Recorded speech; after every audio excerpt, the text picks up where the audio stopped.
Hey, good morning, friends. Mark Holmes here, and as always, thank you guys for watching, commenting, subscribing, and being part of the Joe Boo Sports Report. Without you guys, this literally does not work. And happy game day coffee. Unfortunately, I'm not at my man cave for the game today. I'm not at the game.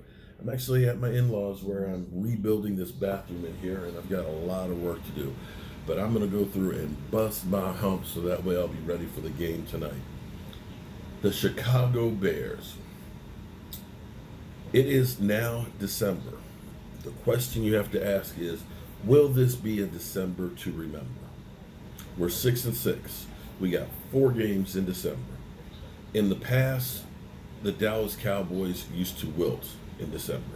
We used to have all the December woes. In fact, people would always say that Tony Romo was great, the first 3 months of the season, but then December, the Cowboys collapsed under him. It wasn't so much Tony Romo as it was really the defense, and it was collectively.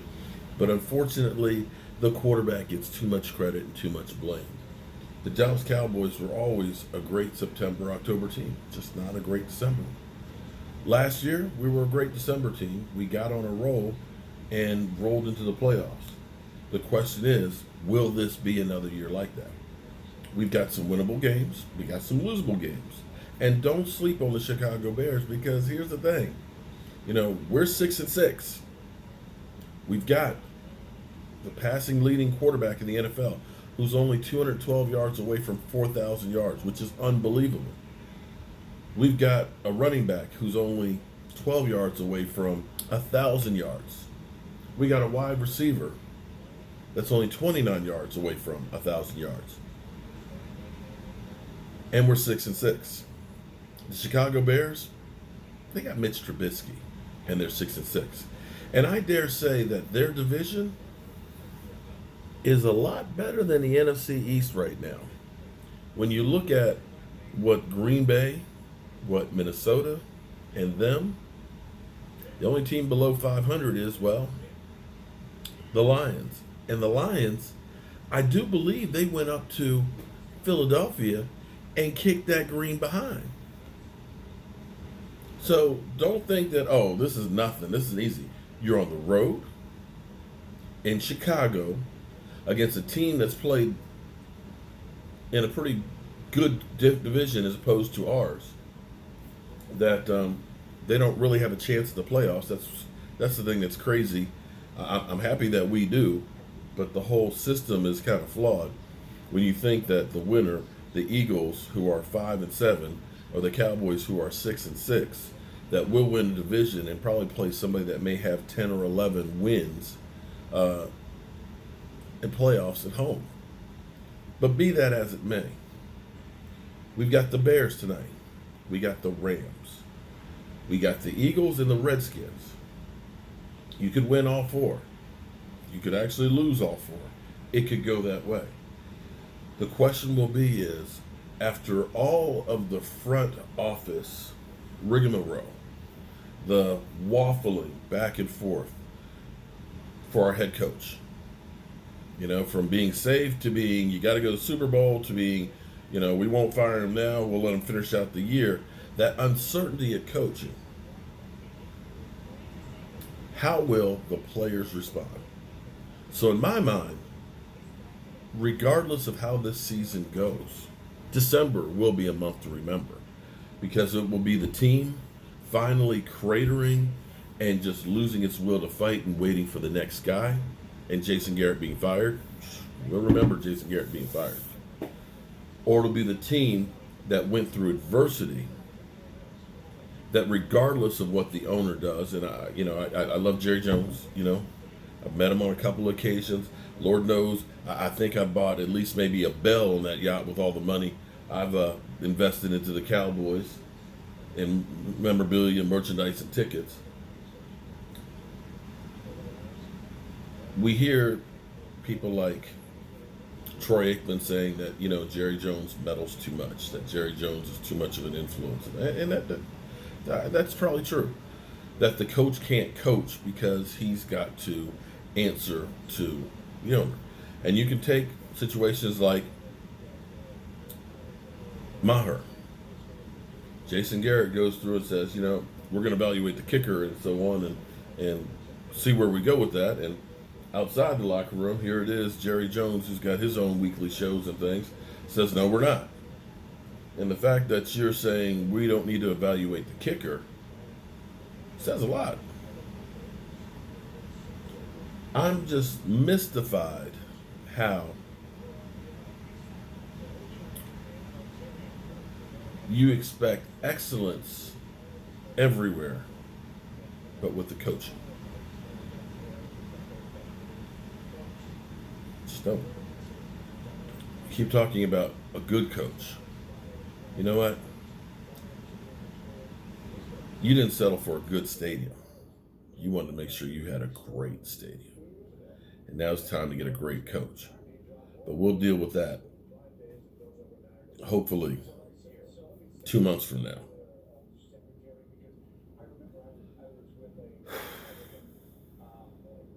I'm excited about seeing them play tonight. Seeing what team shows up. We know Tony Pollard is nicked up. We know Jeff Heath's not going to be playing. We know Antoine Woods is not going to play. You got Khalil Mack on the other side. You got a good defense, a crappy offense, and a team that I'm sure likes being on the spotlight, like every other team, wants to beat you. I think on paper, the Dallas Cowboys are a better team with better personnel, but sometimes it doesn't matter with the Cowboys. We find ways to lose when other people find ways to win.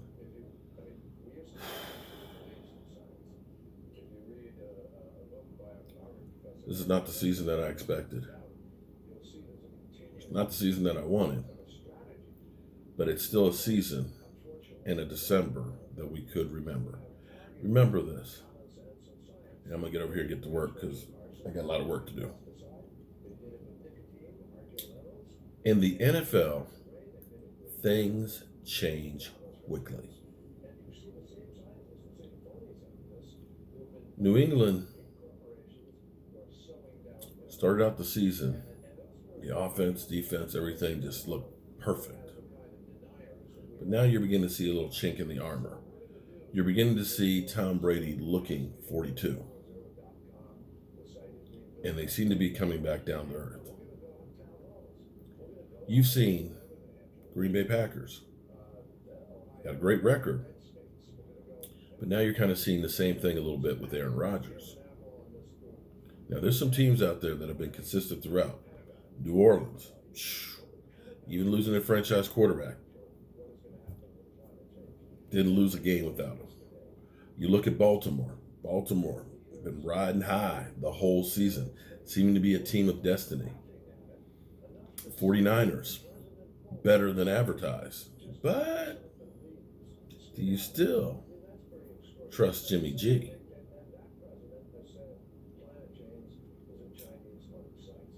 Things go quickly in the NFL. Things can change quickly. And sometimes the difference of going on a run or losing streak can be just a couple of plays. You can't honestly look at the Dallas Cowboys season and say, wow, we got a great call that went our way by the officials. You can't say, wow, that ball bounced our way. It's just unbelievable. It's like the football gods went, here, Cowboys, get the ball. You can't say that other teams have made blunders that have fallen to our hands. We haven't seen any of that. But maybe the law of averages evens out. And maybe that ball will start bouncing our way a couple of times. Maybe, just maybe, we might start getting a few calls that go our way. And maybe some other teams will make some mistakes that benefit us for once. I don't know if it'll happen. You can always hope it does. But you never know. So with that being said, let's sip a little more of my coffee. Get back in here. I gotta hang my green board over there, mud and tape that up. I got to get the shower device in and get that going. I got to build the bench section over there, get that in, and then I got to start doing some floor tile. Oh, and then I got to go underneath the house and do all the plumbing. Then I can enjoy watching the Dallas Cowboys. Let me know if you guys want me to live stream while I'm doing the work today. Just leave a comment below. And we're still working on the fundraising for Justin. I'm trying to do some extra special things for him. Justin, for those of you who will say, Justin, who's Justin? Justin is Texas Sports Roundup. He's been a follower of the Joby Sports Report for quite a bit. And unfortunately, Justin has a heart condition, Graves' disease. And because he didn't have health insurance, didn't get treatment that he should have. And it's at the point where his heart is just worn out. And so the doctors have given him 4 to 6 months to live. And he was on here and he was saying that one of his dreams was to be able to go to a Dallas Cowboy game and meet Dak Prescott. Well, I can't help him meet Dak Prescott as much as I would love to be able to help him meet Dak Prescott. We're going to have him, he's going to be going to the Rams game. And I'm trying to do the next best thing to him meeting Dak Prescott. But it's going to cost a little bit more to do that. So if you want to help out, I'll put the GoFundMe link on the description. We've had a lot of great fans out there that have helped out, and I'll go through and I've just been so busy trying to get this bathroom and stuff done. I'll go through and thank each and every one of you guys. And I've ordered shot glasses, and so everybody who donates, I'm going to send them a Jobu Sports shot glass, so that way we can, because the Cowboys make you drink, we can spread some mojo and toast to Justin. I'm Mark Holmes, and well, thank you as always.